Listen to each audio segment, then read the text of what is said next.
Hello, everyone. In the very, very late hours of December the 12th, we are going to have a Sagittarius New Moon. And this is the period of Advent, which means we are waiting for the birth of Jesus Christ, at least we Christians here in Eastern Europe and Central Europe.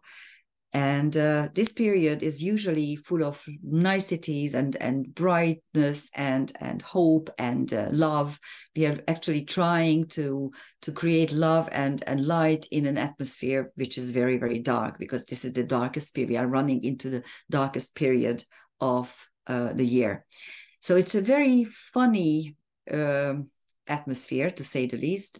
Two wars are raging around us. One is the Ukrainian-Russian conflict, and the other one is the Israeli-Hamas conflict.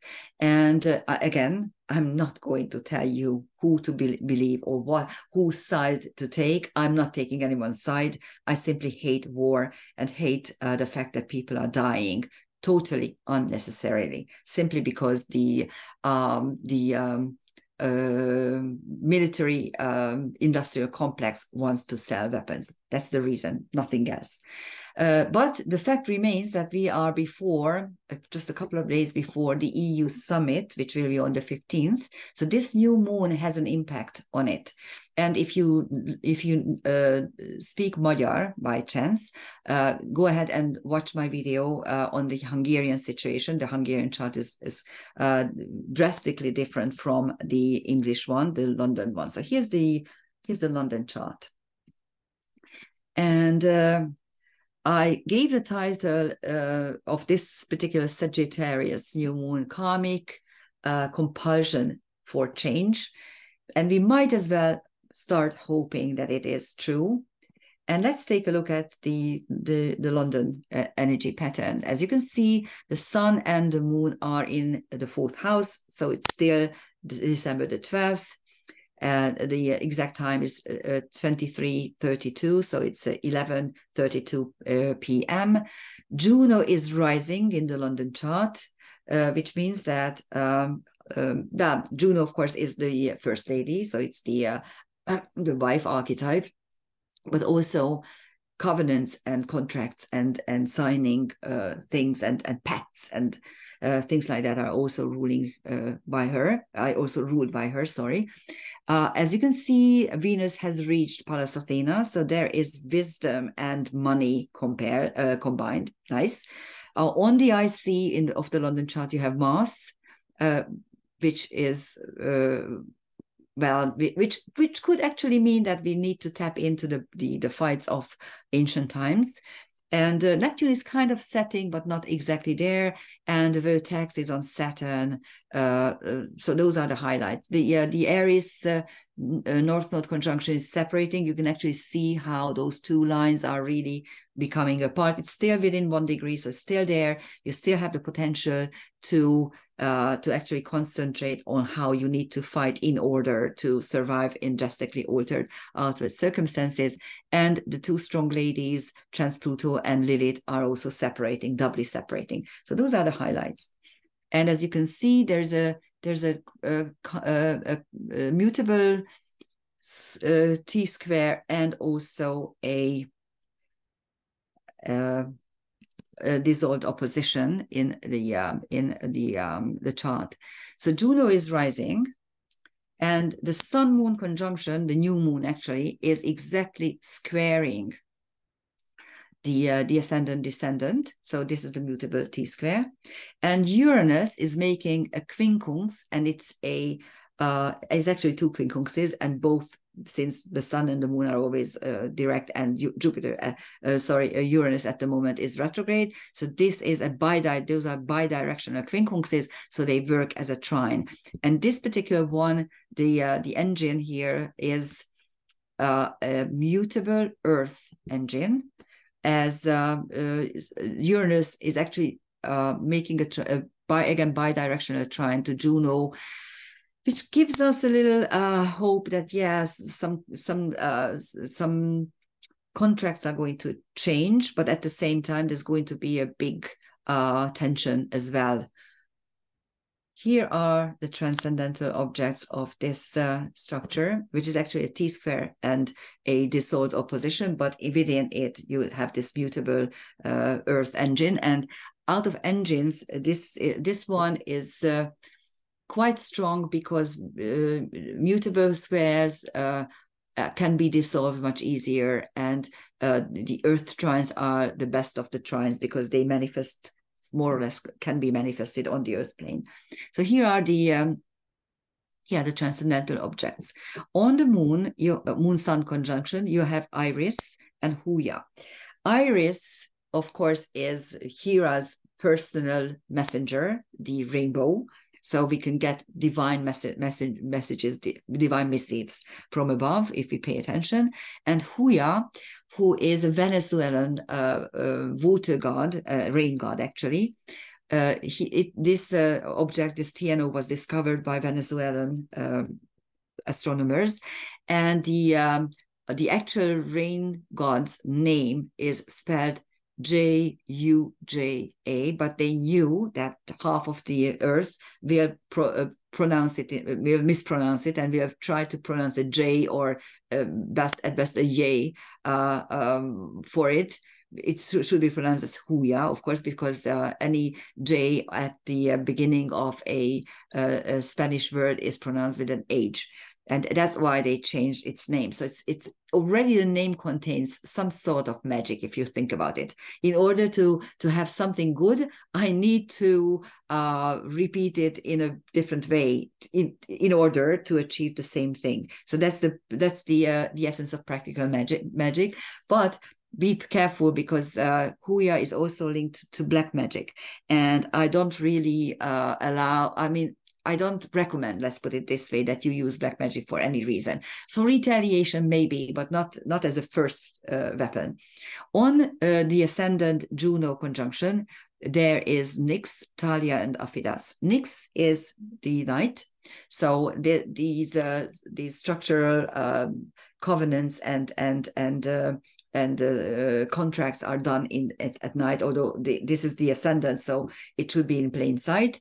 Thalia's, of course, is a muse, the muse of theater. Everything is theater. Shakespeare already told us this, and taught us this.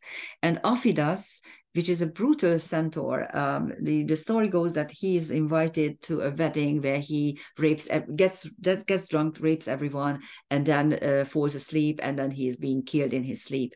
And we are being raped at the moment in Europe and the whole world, really. Not the new South or the global South, because they are trying to wake up, and they are trying to do something against the tyranny of the West. But in the West, yes, in Europe, we are being raped big time. This is the space-time moment, and it tells you that. And on the descendant, you have Taharon Hiawako, which is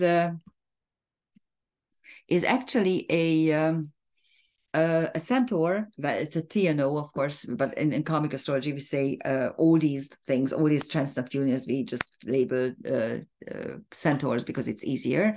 And they all describe some sort of karmic wound, and whether or not we can turn it into some unique experience, some unique trait, or it's going to be like a real deep wound. And Taharon Hiawako describes a new type of agriculture, a new type of way of life for the South Americans. He is a big white man who is teaching them agriculture.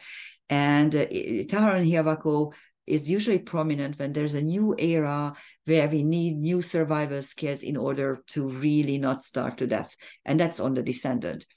And on Uranus, you have Buddha, illumination, and Justitia, justice, and Lempo, who is a centaur, again a TNO, really, a centaur that he's a god in the Finnish mythology, and he was a creator god, but in later Christian times he was turned into the devil, or into some dark and horrible figure.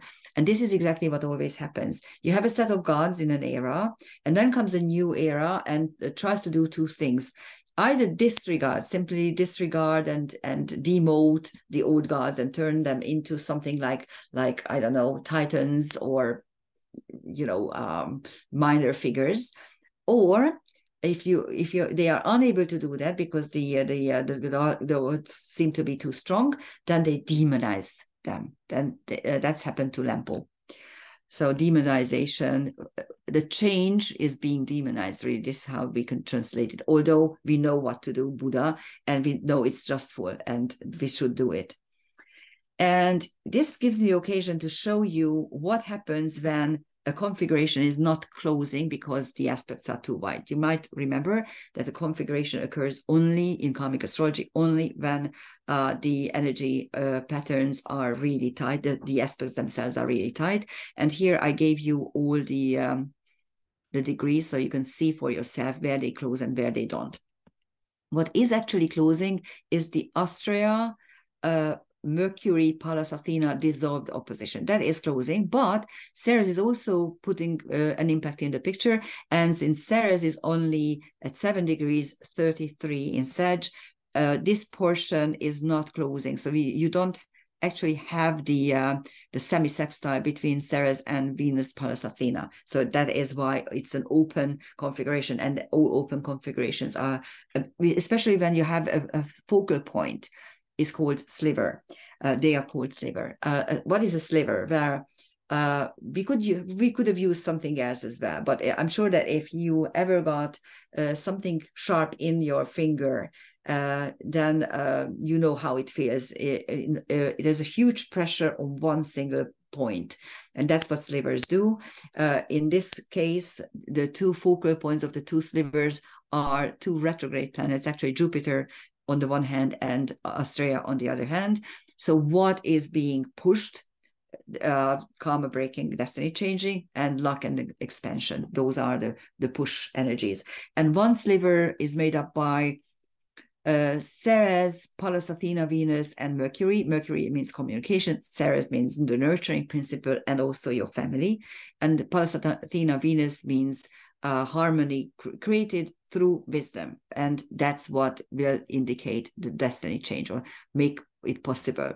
And then the other one is Jupiter, that it receives these pressures, and these are really wide aspects in karmic astrology. We like them much tighter, but yes, the Jupiter Venus is still the opposition is still there, although it is already doubly separating. So what does Jupiter, retrograde Jupiter, receive? Well, some push from the money people, and which are very wise, of course. Again, Ceres is in the picture, nurturing principle and home and family, and Mercury, communication. So those are, and what is nice about this structure is that both quincunxes are bi-directional, so they can actually function as trines. This is what I wanted to show you in the space-time moment of the new moon. Both the moon and Mercury are out of bounds. Well, as you can see, Mercury is slightly out of bounds. It's at 24 degrees 01. So it's just out a little bit. Here's the line for it. But the moon is really out of bounds. So both are in the deep underworld of the dark recesses of the universal underworld. Whenever you see an out of bounds planet, it means that in a natal chart, so for someone, for a natal, for a person, it simply means that there was some sort of extreme pain, energy that the native had to suffer through, and it's simply those archetypes went out, just like when you faint and your soul is just leaving your physical body for a while because you can't tolerate extreme pain so much. That's what it means. And these planets that are out of bounds function funnily because they might actually access interesting traits and interesting information, but at the same time, they could be totally alienated as well. So if you see people who have out of bounds planet, they might be completely alienated from their own families or from society itself. In this case, which is a mundane situation, we could say that this particular full new moon has two planets out of bounds, and we actually could go down, tap into the dark recesses of universal energies and universal knowledge and wisdom. With the moon, it is done instinctually, but with Mercury, it is done quite rationally and outspokenly. So let's see, and let's hope that we can access this knowledge. Thank you for listening. Bye-bye.